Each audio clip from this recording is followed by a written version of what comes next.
Thanks to this space, kids in this small town are taking their talents to new heights. They're learning the ropes on sports and activities they may have never had the opportunity to try before. Employees at the Arizona Tattoo Parlor tracked down the Darling family using just one tiny clue, the inscription on the back of this Purple Heart. The family says this small box proves it's a small world. By November, thousands of employees at 8 ski resorts across our region, including here at Stone Mountain Resort, will be making a minimum of $20 an hour. The workers here tell me raising wages makes it possible to turn their passion into a career. While the whole world can now see a snapshot of David and Ginger Isham's love story, neighbors here in the town of Williston got to witness their relationship blossom and their family grow here on the farm in real time. Neighbors like Bill Skiff. The president of the Vermont Landlords Association tells me whenever a property owner comes to her complaining of dog poop problems, she suggests they try the Poop Prince program. She says the other solution is banning dogs altogether, but the demand for pet-friendly housing is so high, property owners would prefer to make this compromise instead. Meet Aaliyah. She often flies the Burlington and Plattsburgh skies multiple times a week. There's only 2 electric aircraft built right now. It's manned by 1 pilot, and for UPS's purposes, the cargo hold can contain up to 1,400 pounds of packages. It's easy to see why students squeal with excitement when they sit in this seat. It's a truly immersive experience, surrounding the pilot with 190-degree views of the Burlington International Airport, and from these speakers, the soft hum of the electric aircraft. If approved, the principal location will be here on Kimball Avenue in South Burlington. The space is still under construction, but the organizers tell me they are hoping to open the doors by early August. Looks like you're a reporting lion tonight. You're right, Darren, and you're going to want to be all ears for this one. Right now, the decorations are up and people are pulling on those costumes for this Halloween. Parents are also getting ready to head out the door with their little ghosts and ghouls. So here's some ways to make sure the whole family's experience is spooktacular and not scary.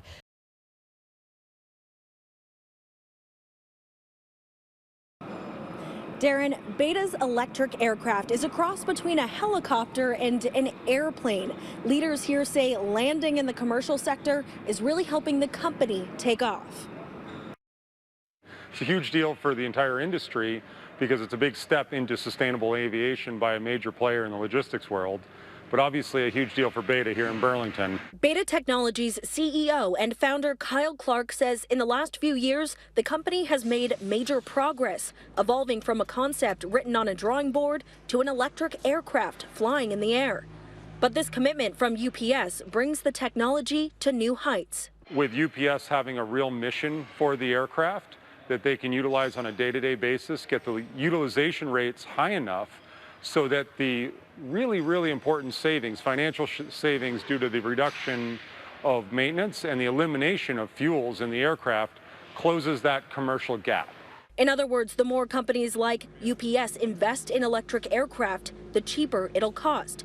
And once Beta establishes financial viability, they can leverage the technology's sustainability. People can't really consider green technologies if they're always burdened with a financial detriment. So far, Vermont-based United Therapeutics has contracted with the company to use the electric aircraft for transporting organs and tissues. The United States Air Force has also made a commitment. UPS says it's on board because they'll use it to eliminate the need to stop at airports to deliver time-sensitive packages. Instead, the helicopter-like landing and takeoff ability allows the planes to travel straight from facility to facility. Pending FAA certification, Clark says all the planes will be in the air by 2024. It'll all add up to hundreds and hundreds of aircraft per year that are taking, carbon-emitting, fuel-burning aircraft out of the skies. And by 2030, I think we're going to be at a rate of thousands of aircraft a year. Meet Aaliyah. She often flies the Burlington and Plattsburgh skies multiple times a week.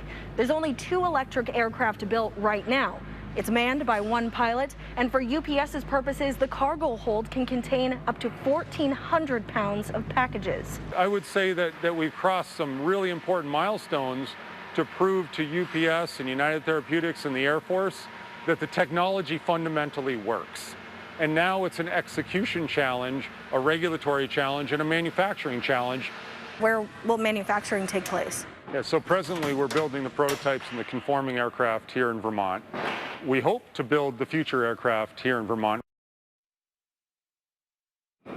And Beta is hiring to make that happen. Clark says the 200-person team is looking for an additional 300 employees over the next few years to ramp up production.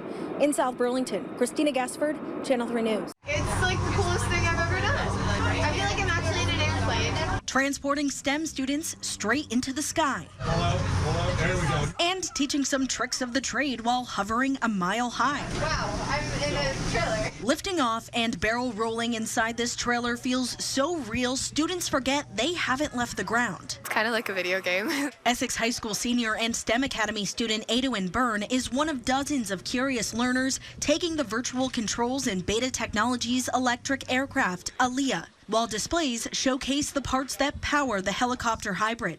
The batteries and everything, we've talked about stuff like that in physics class, and so it's cool to see like stuff that I've only seen on worksheets and everything actually in person. With a hand from Beta employees, the aspiring aerospace and biomedical engineers, environmental scientists, and entrepreneurs steer Aliyah through a VR headset, Now pull this stick up. a functional scaled model, And now you're flying like an airplane. So now you can and a flight simulator. It's easy to see why students squeal with excitement when they sit in this seat. It's a truly immersive experience, surrounding the pilot with 190-degree views of the Burlington International Airport. And from these speakers, the soft hum of the electric aircraft. Their eyes light up when they say, well, is this real? And we're like, hey, it's like 3 miles that way. Beta Technologies founder Kyle Clark sat at the same desks in the same classrooms as the students he's meeting today. My physics class was right up there. And of course, I looked out that window at every airplane that went by. Now, as his company continues its vertical climb, he's coming full circle.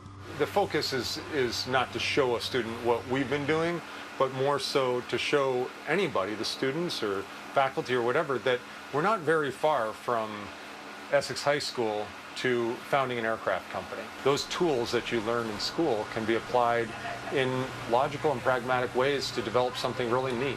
Clark's mission with this visit to his alma mater, close the space between academics and reality. Essex STEM Academy leader Leanne Smith says Clark is living proof STEM students are navigating the path to our future. I really want to encourage them to think creatively and to think of creative solutions for the future problems of the world.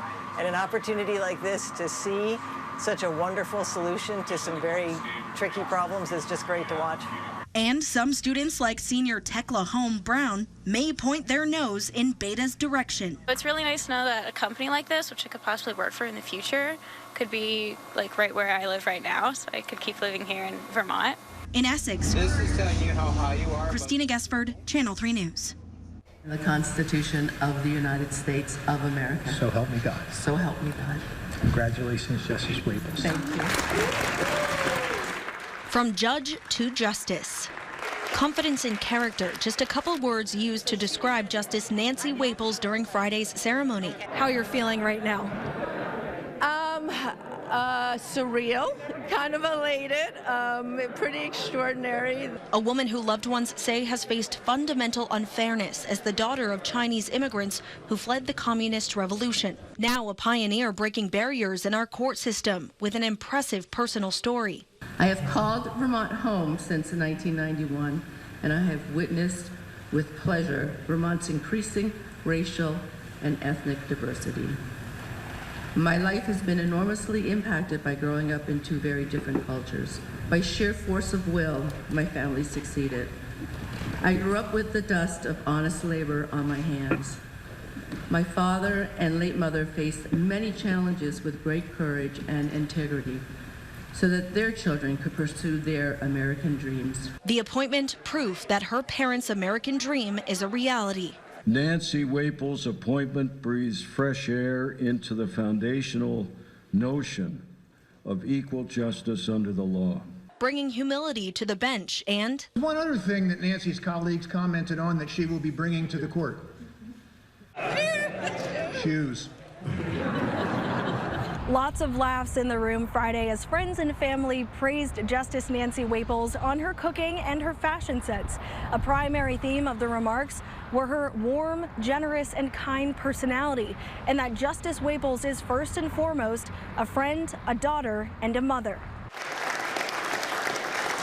I could not have asked for a better person to help guide me through life. I have a lot of pride for what she's managed to accomplish, and I think she's earned it, so I just feel great for her. I'm kind of speechless. For the first time on this court, we is a little bit more inclusive and a little bit more reflective, not just of Vermont as we know it, not just of the rich and long history that the state has, but reflective of Vermont's present and most importantly, reflective of her future. Davis had said that you are paving the way for a brighter future in Vermont. What does that mean to you? Well, I think that means that the more inclusive we are as a community, the more that we understand each other, the less we will have the lack of care for somebody who looks different or acts different, somebody who speaks a different language, and that suspicion of others who aren't like them. In Montpelier, Christina Guessferd, Channel 3 News. There they are. Come on, girls, let's go. Meet 86-year-old David and 81-year-old Ginger Isham. You may know them from their 11-generation family farm on Oak Hill Road in Williston, but perhaps never from this perspective. The first time I saw her, I loved her. The night she graduated from high school there, that's when I gave her a ring. Out of millions of couples around the globe, the Ishams were asked to provide an intimate portrait of their life together in a new 6-part documentary on Netflix called My Love. Oh my goodness. Because it was our 60th anniversary year, I said to David, we need to do this for our families and for the future generations. Over the course of a year, for 1 week a month, the Ishams welcomed a small documentary crew into their home. While the cameras captured private moments between the partners, the Ishams say they were perfectly comfortable. That's natural for us. Moments like this. I love you, dear. I love you too. The couple says the docuseries illustrates the importance of a life well lived. We had a strong relationship and the love we needed and the kids that we loved, and it was a simple life, but a very healthy life too in Vermont. While the whole world can now see a snapshot of David and Ginger Isham's love story, neighbors here in the town of Williston got to witness their relationship blossom and their family grow here on the farm in real time. Neighbors like Bill Skiff. It's just exciting to me and all the people I talk to think that right here in Little Williston, we have Ginger and David representing the whole United States. 88-year-old Skiff and the couple have been best friends since the 70s. Oh, there you are, dancing. That's a good one. He says the Ishams encompass the values of true Vermonters. It's rewarding to see that kind of love because it's hard to accomplish what they did. The pandemic pushed back production, but fortunately the team finished filming in February 2020. I hope that we were able to show just a portrait of a year in a life of a couple that really inspires all of us to love one another and accept each other more. The Ishams' secret to a 6-decade marriage? Unconditional and constant kindness. Now on display for everyone to see. Oh, I just love it. In Williston, Christina Guessferd, Channel 3 News. I definitely understand the concern and the need because it's a sanitary problem. Ricky Ann Boshiers moved into the Cambrian Rise complex in Burlington a little more than a year ago. She says the amenities and location are perks, but the advertised pet-friendly apartments were the biggest selling point. A place where she could settle in with her number 2. Mitsuko, she is 13 years old. Boshiers first learned about the dog waste DNA testing technology helping landlords hound poopatrators while she was living in Seattle. Good girl. It was something that I had seen on the news there, and thought it was kind of crazy. And now, 6 years later, I'm seeing it here. Feral Properties, a developer which runs 4 apartment communities in Burlington and South Burlington, housing hundreds, recently announced in a letter to tenants, irresponsible pet parents were making such a stink on the premises, the owners will be implementing a policy that requires all dogs get DNA tested through a sampling process called poo prints. The results are recorded in a worldwide registry. Starting April 1st, any unscooped poop on the grounds will be collected and sent to the Tennessee-based tech company BioPet Laboratories for analysis.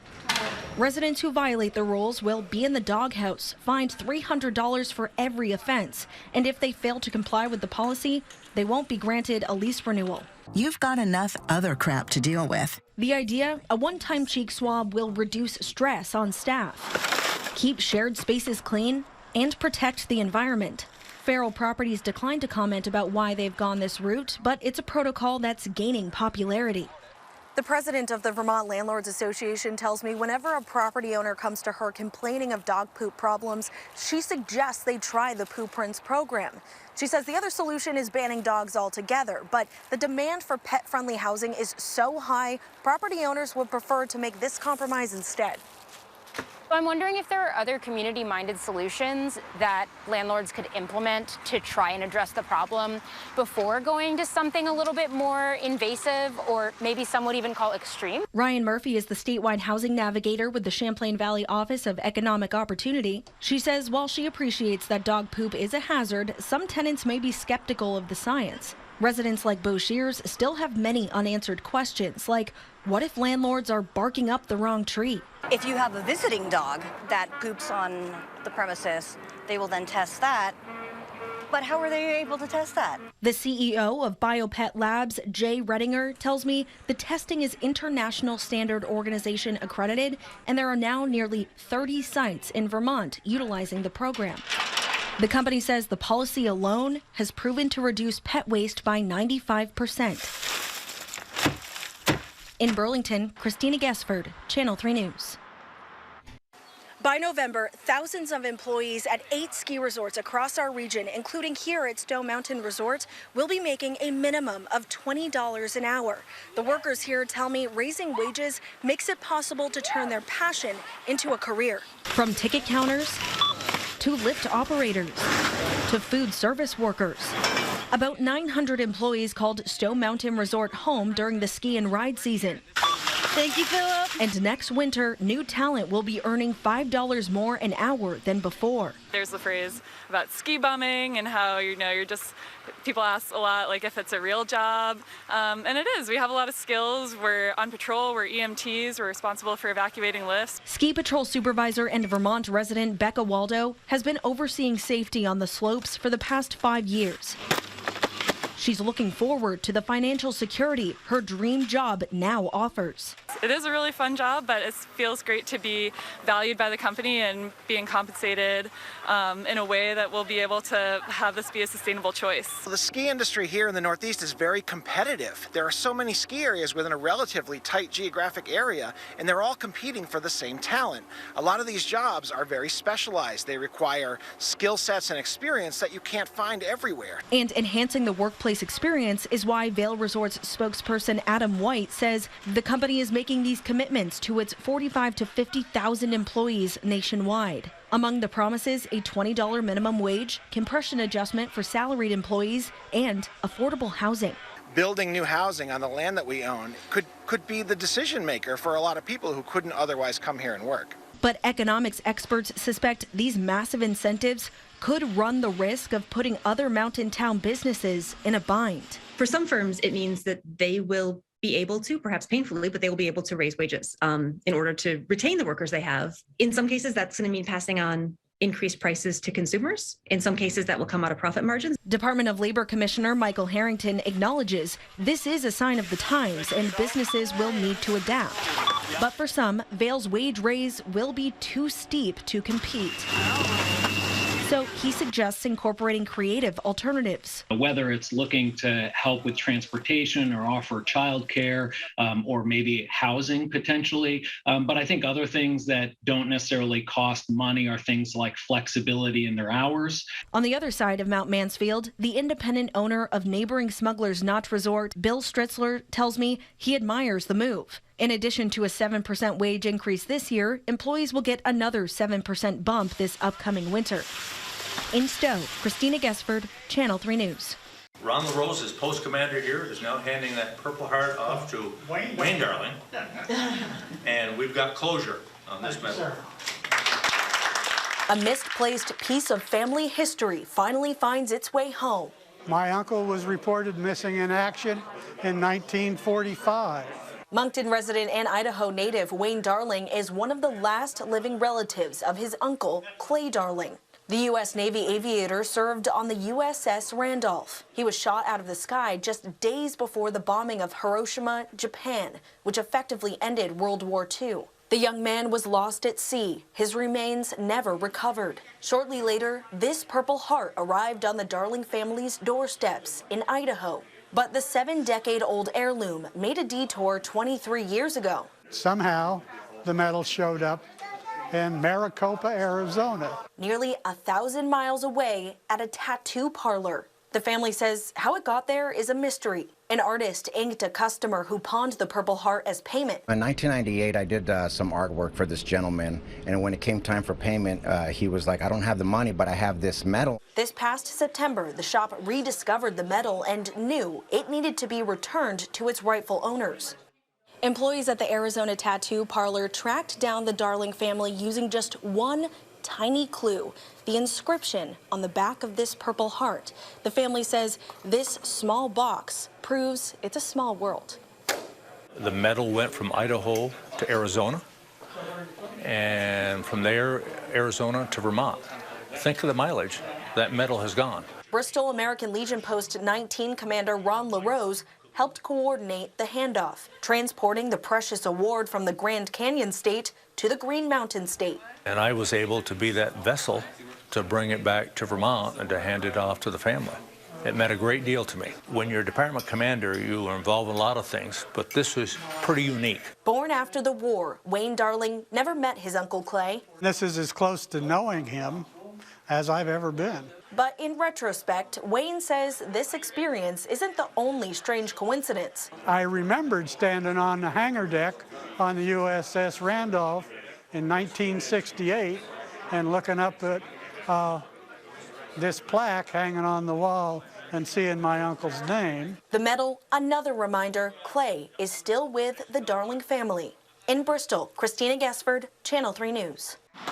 A week ago Wednesday, Essex High School senior Anna Hall turned one of her greatest dreams into a reality. The 17-year-old straight-A student represented Vermont and New England at the World Championships of Irish Dance in Belfast, Ireland. Alongside the 200 best in the globe, Hall finished the first day of the competition in the top 60. Making it to the second and final round was a reward in itself. At that point, I was like, I'm just going to go on stage and do what I know how to do and have fun because I get to dance my set on the world stage. Ranking 31st was when it really clicked. It's crazy to think, like, in the whole world, I'm 31st, like, it's hard to grasp almost. It was just an amazing moment to know that, like, all my hard work for like these 10 years paid off. A decade of dance sparked by a single performance at Essex Elementary School when she was in second grade. The University of Vermont's premier Irish dance team, Celtic Cast, captivated the then 7-year-old. Fast feet and a rigid form, different from any type of dance she'd seen before. My little self was probably like, I want to be able to do that too because it looks so cool. I was totally inspired and begged my mom for dance lessons. And over the last 2 years, the fire in her belly has been burning brighter than ever. At-home learning during COVID gave Hall the opportunity to attend a dance school in Connecticut, where she learned from world-class instructors. There, her competition confidence leapt to another level. I was like, this year's the year that I'm going to do it and hear my number called at regionals too. Not only did the judges call her name, but they named her #1 in all of New England. It was the most amazing moment of my whole dance career, probably. Sometimes I still look at it and I'm like, did I really do that? I just kept saying, is this happening right now? I mean, is this happening? And her teacher says, yeah, yes, this is happening. Every week when Anna isn't participating in the dance classes over Zoom, mom Jess Hall drives her daughter the 4.5 hours to Connecticut for in-person lessons. She has just shown an incredible amount of determination and sacrifice and just really goal-oriented mentality. And we couldn't be more proud of that. Anna without Irish dance would be like Anna not breathing. I mean, truly, it's her everything. Now standing in the shoes of those who inspired her on stage, forging her own future. And it's also proven to me that, yeah, my future goals are more reachable than I thought they would be. In the fall, Hall will take her talents to Fairfield University in Connecticut, where she'll continue to compete. And then eventually, I would love to become a teacher too, because I can't imagine dance not being in my life, and maybe even potentially a judge in the future. Kick. And you'll get a kick out of this. Hop back. She tried her hand at teaching me a few steps, but it's safe to say I may have the hair, but I definitely don't have the moves. Oh wait, wrong leg. Oh no, you're right. No, you're right. Okay. Jump. Kick. In Essex, Christina Guessferd, Channel 3 News. And the investor-owned operation is called the Bank of Burlington. And if leaders get the green light, it'll be the first new financial institution chartered in Vermont since 1989. The Bank of Burlington has 19 founders, 8 of whom are on the board of directors. Many names you might recognize, including the owners of Al's French Fries, SD Ireland, Hula, and Larkin Realty. Today, I sat down with the man at the helm, CEO and Chairman Jeff Hesslink, to talk about the vision and mission. I think it takes a team. There's not one individual that will drive the success of any company, including this. And that's the idea behind the Bank of Burlington, an establishment by and for the people. With 22 years of experience leading Merchants Bank, which was acquired by Community Bank in 2017, Jeff Hesslink knows commercial banking like the back of his hand. Behind him, all holding equal shares to the company, a team of founders leaning into the business they know best. Local matters. Right, we will have local management and local ownership. And what that affords us is the ability to use that local knowledge to apply discretion and customize banking solutions for our customers and be fast. We will be nimble and we will be responsive. Amid a myriad of big bank consolidations and mergers nationwide, the founders say a financial institution with familiar and friendly faces focused on bolstering small and medium-sized local businesses fills a void in Vermont's commercial banking market. There's only 6 commercial banks headquartered in Vermont, down from 18 in 2000. The Bank of Burlington will only loan to companies, no personal lending. And Hesslink highlights the opportunity to offer clients more options than big banks. Have a deep understanding of what the customer's needs are and develop a customized banking and solution that's specifically designed for that customer and his or her business. If approved, the principal location will be here on Kimball Avenue in South Burlington. The space is still under construction, but the organizers tell me they are hoping to open the doors by early August. Whenever you have more market competitors and more opportunities and access to services for Vermonters, I think that's always a win. Vermont Financial Regulation Commissioner Mike Piechek tells me he happily signed off on the order granting permission for the Bank of Burlington to organize. It's conditional approval, not an official rubber stamp, but Piechek says he's confident the bank will come to fruition. So long as they're financially stable and they have the right expertise and the right moral character. And in this case, we have no doubt that they possess all 3 of those qualities. After securing the minimum paid-in capital of about $3 million of which they have raised, one of the final boxes to check on the list before the bank can move forward is approval from the Federal Deposit Insurance Corporation, or the FDIC. This is the application the founders filed in February. And in the last decade, the FDIC has only approved 33 new banks across the country. Piechek says it'll likely take a few months before the founders get a formal answer. Then Hesslink tells me it's a matter of getting best-in-class technology online, which is a key component of the business model. The Bank of Burlington is launching its website in the next week. Live in the newsroom, Christina Guessferd, Channel 3 News. These are a dime a dozen, but a new one in the works says it's different. It'll be dedicated to supporting small and medium-sized businesses in Vermont. The Bank of Burlington has raised its $33 million startup capital in record time. Now it just needs to get the green light to open. Tonight, I'm taking you inside the bank's one and only brick-and-mortar financial center in South Burlington. We're going to onboard that business as well right here, and the system is going to connect them in the background for us automatically. A team of 12 busy getting up to speed on what they say is best-in-class technology. Many of these new employees are trading in jobs at regional and national banks to sit in these seats. They tell me they were drawn to the Bank of Burlington's mission and vision, cut through the red tape and long waits for clients so they can get their projects off the ground and finished faster. Each employee is equipped with vaults of local knowledge and resumes rich with banking expertise. President and Chief Credit Officer Walt Grainer leads that team. I was retired for about a year and a half after 32 years in the banking business, all here in Burlington. What did motivate you to work here in particular? Why come out of retirement for this?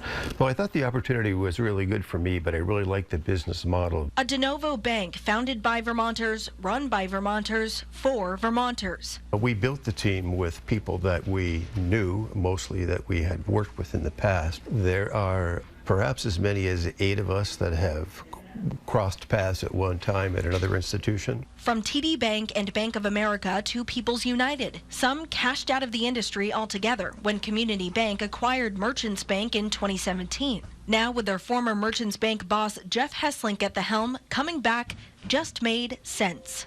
We really have a great team. They want to be a part of this. While the team trains on the bank's technology, painters are putting on the finishing touches in the space. All preparations in anticipation of a soft open in August. With 26 years of banking under his belt, Senior Loan Officer Phil Smith is currently in charge of getting the company's tech online, including a mobile app and website with capabilities that he says compete with big banks.